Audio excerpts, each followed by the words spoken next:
Assalamualaikum warahmatullahi wabarakatuh. Kami dari kelompok PT Aku Viva yang beranggotakan saya sendiri Cahyo Absoro, Dimas Eka Prasetya, Aldi Panogara, Noval Danianto, dan M. Faris Alfaruk. Di sini kami akan menjelaskan analisis mengenai perusahaan PT Aku Viva. Yang pertama akan dijelaskan oleh Mas Noval. Ya, selanjutnya deskripsi perusahaan. Nama perusahaan Wings Food, bagian dari Wings Group.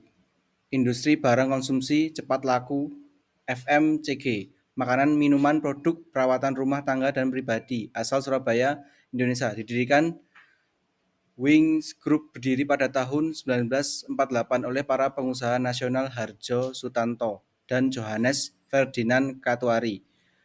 Filosofi Group menyediakan produk berkualitas tinggi yang memenuhi kebutuhan keluarga Indonesia sehari-hari. Selanjutnya, visi dan misi menjadi pilihan utama untuk air mineral murni yang mendukung gaya hidup sehat dan aktif bagi masyarakat Indonesia serta menjadi bagian tak terpisahkan dari momen-momen penyegar dalam kehidupan sehari-hari. Misi menyediakan air mineral murni berkualitas melalui proses teknologi canggih untuk memastikan kemurnian dan keamanan konsumsi, mempromosikan hidup sehat dengan menekankan kepentingannya hidrasi yang cukup menggunakan air mineral alami yang kaya mineral seimbang, memberikan kesegaran alami di setiap tegukan, baik saat beraktivitas maupun bersantai, menjangkau masyarakat luas dari Indonesia dengan produk yang bermanfaat dan terpercaya, sejalan dengan komitmen Wings Group pada industri lokal. Selanjutnya eksternal makro. Di sini ada 8 poin. Yang pertama yaitu ada peningkatan kesadaran akan air minum sehat, kemudian pertumbuhan pasar air minum dalam kemasan di daerah perkotaan, kemudian kebijakan pemerintah yang mendukung industri air bersih dan sanitasi, perkembangan teknologi pengemasan yang lebih ramah lingkungan, kemudian potensi ekspansi, tren e-commerce, ketersediaan bahan baku air, kemudian kerjasama strategis dengan distributor atau retail besar, yang kemudian ditotalkan ini semua adalah 2,11. Ya, 2,11. Nah, di sini kita lanjut lagi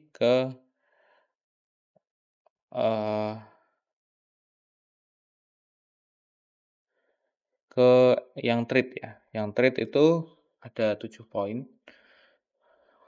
Yang pertama persaingan harga yang sangat ketat dari merek lokal atau asing, kemudian kenaikan biaya personal, kemudian regulasi pemerintah yang lebih ketat terkait pembuangan limbah industri, kemudian perubahan iklim, kemudian adanya isu negatif di media sosial, kemudian ada munculnya produk substitusi, kemudian ketidakstabilan nilai tukar mata uang.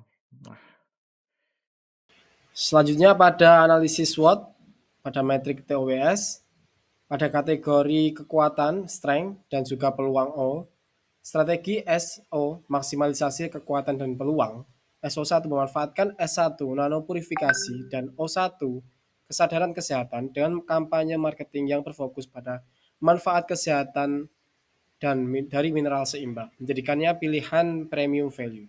Dan SO2 menggunakan S4, berbagai ukuran untuk menjangkau berbagai segmen pasar yang mencari hidrasi berkualitas dalam berbagai situasi, atau O1. Kemudian pada kategori kekuatan dan juga ancaman, strategi ST, maksimalisasi kekuatan, minimalisasi ancaman. Pada ST1 menggunakan S3, distribusi Wings Food, yang memastikan ketersediaan yang luas dan harga kompetitif untuk menghadapi T1 atau persaingan. Pada ST2, menonjolkan S1, keunggulan teknologi sebagai pembeda utama agar tidak terjebak dalam perang harga. T2, kenaikan harga bahan baku, dan T1, persaingan harga. Pada kategori segmen kelemahan dan juga peluang, strategi WO, minimalisasi kelemahan dan maksimalisasi peluang. WO1, mengatasi W1 brand awareness dengan memanfaatkan O2 kelas menengah melalui promo atau bundling produk seperti kejutan untuk botol atau gosok yang didukung distribusi O1 agar merek lebih dikenal. Pada WO2 menggunakan platform digital untuk mengedukasi konsumen mengenai W3 edukasi sulit tentang teknologi nanopurifikasi dan korelasi manfaat mineral dengan O1 atau kesadaran kesehatan. Lalu pada kelemahan dan ancaman, strategi WT minimalisasi kelemahan dan juga ancaman. WT1 mengelola biaya operasional secara efisien. W2 persaingan harga dan mencari alternatif kemasan atau daur ulang untuk menanggulangi T2 kenaikan biaya. Dan T3 regulasi plastik. Pada WT2 membangun kemitraan strategis dengan mengejar untuk meningkatkan visibility di tengah persaingan T1 sekaligus mengatasi W1 atau merek baru. Untuk selanjutnya analisis internal. Key internal faktor atau faktor internal utama. Ada kekuatan atau strength, teknologi 7 tahap nano purifikasi, diferensiasi produk 0,1 dengan rate 4, WEI 0,40. Untuk selanjutnya kelemahan weakness. Yang W1 brand awareness dan reality masih rendah dibanding pemimpin pasar. W-nya 0,12, RAT 1, WEI 0,12. Dengan total WE-nya 1,00, WEI 2,49. Selanjutnya analisis BCG.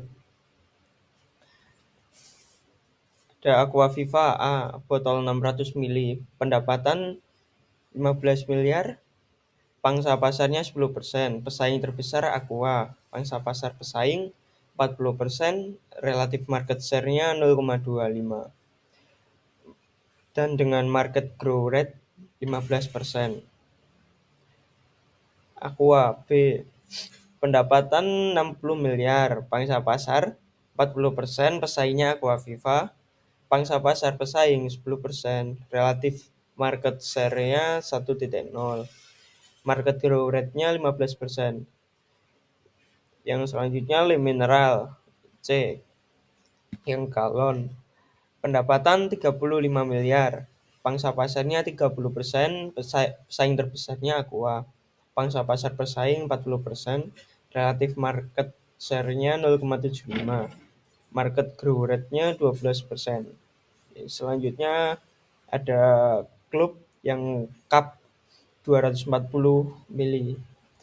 Pendapatannya 25%, 25 miliar, pangsa pasarnya 20%, pesaing terbesar Aqua, pangsa pasar pesaing 40%, relatif market share-nya 0,5, market growth rate-nya 8%. Selanjutnya ada eksternal mikro. Yang pertama, threats of new entrants. Deskripsi merupakan risiko kemudahan pesaing baru masuk ke industri air mineral dalam kemasan. Analisisnya, meskipun industri ini terlihat sederhana, masuknya pemain baru menghadapi hambatan tinggi dalam hal pemasokan. Selanjutnya yaitu bargains power of suppliers. Deskripsinya yaitu mengukur sejauh mana pemasok dapat menaikkan harga atau mengurangi kualitas pasokan. Untuk analisis sendiri yaitu masuk utama dalam industri air minum dalam kemasan adalah sumber air. Sumber air murni premium terbatas sehingga pemasok ini memiliki daya tawar yang potensial tinggi. Selanjutnya ada trade-off substitutes products of service. Untuk deskripsinya sendiri yaitu mengukur kemungkinan konsumen beralih ke produk lain yang memenuhi kebutuhan yang sama.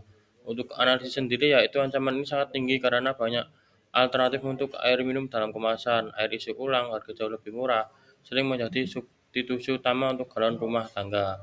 Selanjutnya ada bargaining power of buyers. Deskripsinya yaitu mengukur kemampuan pembeli konsumen individu pengecer grosir untuk menuntut harga yang lebih rendah atau kualitas yang lebih tinggi. Untuk analisis, pasar air minum dalam kemasan sangat sensitif terhadap harga, price sensitif, dan produk yang dijual homogen. Selanjutnya ada rival among existing competitor. Untuk deskripsi sendiri yaitu mengukur intensitas persaingan antar perusahaan yang sudah ada di industri. Untuk analisis sendiri, industri air minum dalam kemasan di Indonesia dicirikan oleh persaingan yang sangat ketat dan didominasi oleh dua raksasa. Sekian presentasi dari kelompok saya. Bila ada salah kata, mohon dimaafkan. Wassalamualaikum warahmatullahi wabarakatuh. Waalaikumsalam.